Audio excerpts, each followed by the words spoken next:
Grand Rising, men and women, boys and girls, dogs and cats.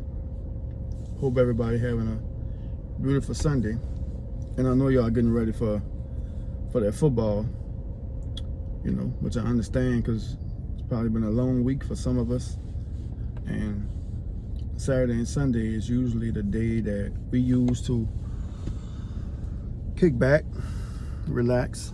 Ain't nothing wrong with that, especially after being in the matrix and the system for a week or 7 days, however how long you've been in the system. And what I mean by system, I'm talking about job-wise. Rest in peace to preacher Stephen Darby. He was speaking about this topic. I was listening to him this morning. I like to hear a good word on Sundays. I don't know. I was born and raised in the Christian church, Baptist church, so Sundays is normally used to be for church. It was routine to go to church every Sunday. Have first Sunday, Palm Sunday, baptisms on Sunday. If I didn't say communion Sundays, stuff like that. But I do find that sometimes my soul crave the word. Sometimes it just feel like something's missing.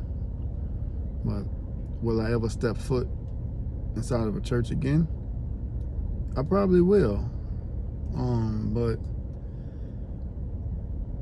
I do believe that God is in the heart. But I do believe in fellowship. I don't believe in worship. Two different topics, but we're not really gonna get into that.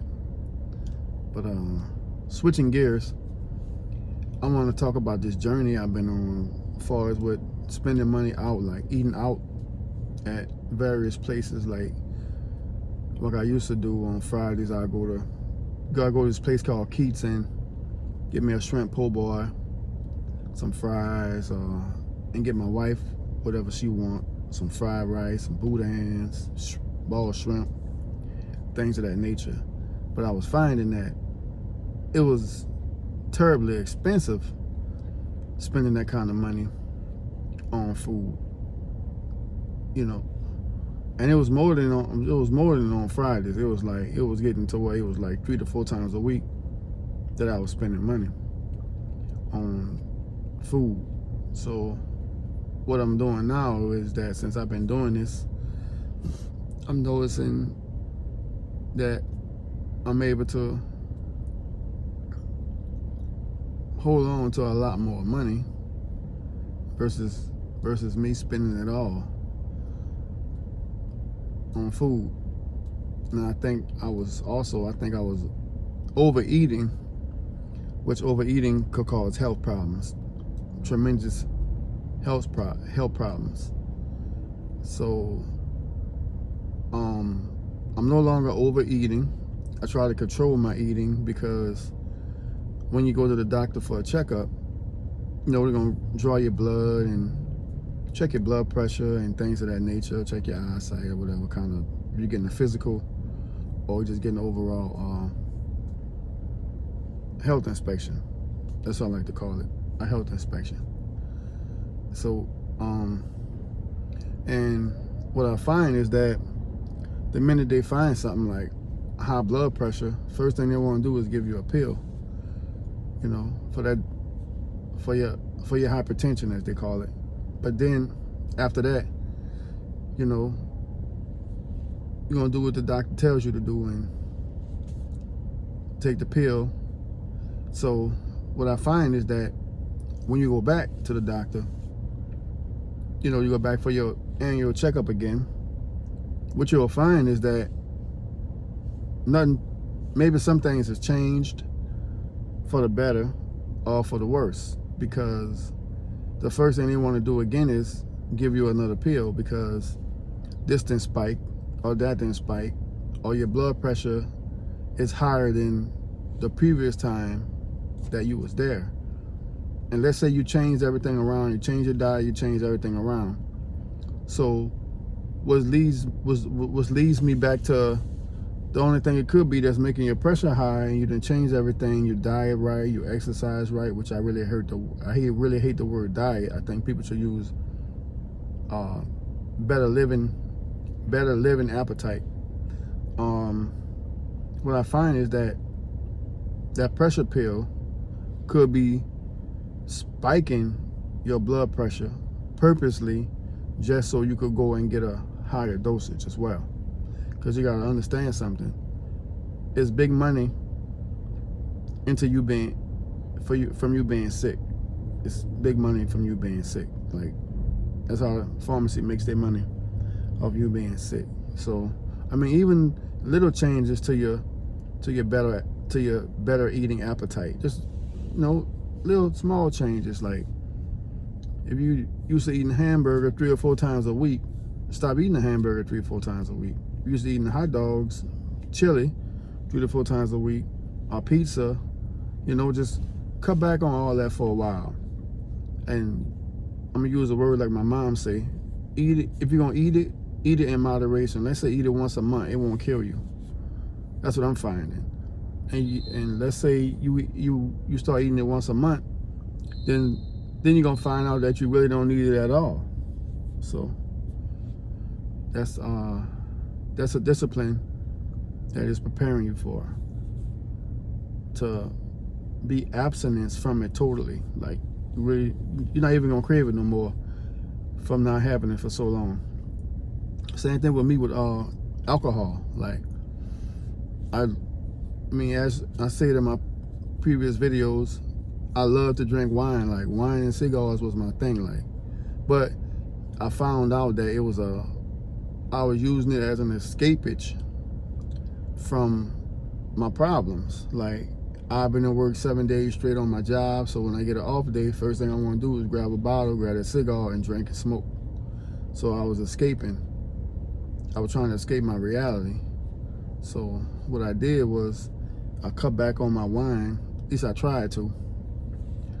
And I was like, I'm not going to use this no longer as a crutch no more. So, I'm not going to use that as escapage. I was going to try to find and concentrate on trying to build a business or something instead of me drinking alcohol. So, and smoking all the time. Don't get me wrong. I mean, ain't nothing wrong with it every now and then, but like I said again, like my mom, the word my mom used, try to do it in moderation. Don't make it a routine. Like I said in my previous videos, don't do it every Friday. Like, every time you off, you got to go do it. No. Try to skip a week without doing it. Try to skip another week without doing it. And as you discipline yourself to go without it, you're going to see that it really was a habit, a routine forming habit, which is not good at all. So the longer you refrain from it, the more disciplined you're going to be from it as well. So it's beautiful. It's a beautiful Sunday, man. Like, it's really beautiful today. I kind of wish I was at home watching football, man. Like, I really do wish I was home relaxing with the family, watching it, but because of the system and because the way I want to live, I'm trapped, and I think you should be able to enjoy your money. I think you should be able to enjoy your life as well, and like, you shouldn't spend your entire life working. Like, you shouldn't spend your entire life working for somebody. Like I said again, I think we all should concentrate on building our own business and putting ourselves in position the same way they put themselves in position. Because if everybody was to become entrepreneurs, the system couldn't function without us, because we make the system. But if we don't know the power we have, then we're never gonna do it. I mean, plus, if one person decides to do it, all they're gonna do is fire that person, because they're gonna think they're gonna call him a troublemaker. And really, he was just trying to get everybody together and try to think the same way he was thinking, just trying to get everybody on the same page. And I know I'm jumping around from different topics, which is fine because it is Sunday. It is a relaxation day for everyone, I think. That's been working hard, mentally and physically. I think today should be a relaxation day for you to do whatever you want to do. Go sit by some water on the lakefront, or light your grill up, drink you something, smoke you something. And then especially if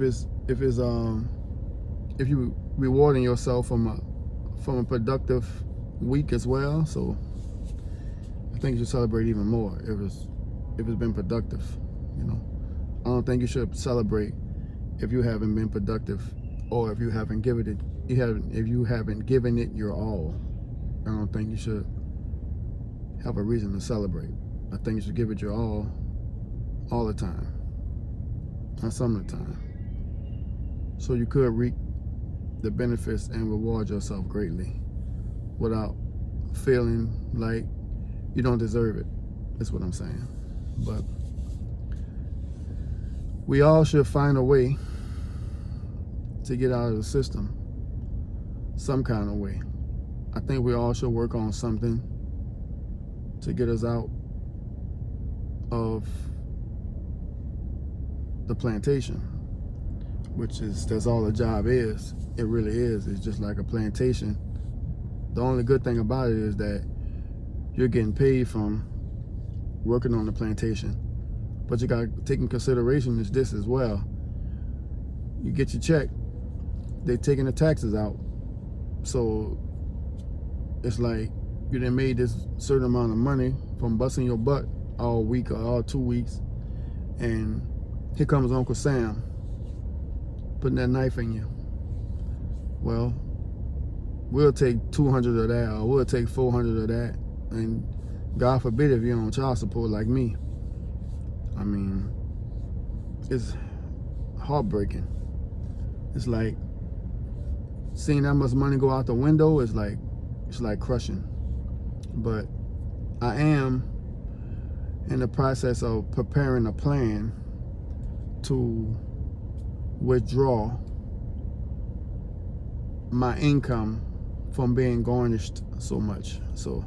And once I get this plan prepared, I'm gonna walk you guys step by step on what I did for this plan. Like how did I make this plan, and was the plan effective? Because I'm not gonna put it out there if the plan wasn't effective. Like if it crash and burn on me, then I'm not gonna share a failure, because I'm like, well, it didn't work for me, so it's not gonna work for you. No, I'm gonna make sure it worked for me, so I'll know that it worked for you. And if it don't work for you, that means that you're doing something wrong. That's what I'm saying about that. So, not gonna drag this video out too long. Just wanted to touch bases with my people and give you guys a little information, a little game. As you give you a little game as you get ready for the game. So you guys enjoy this Sunday. I appreciate your time, and I'll talk back with you real soon. Y'all have a great day, man.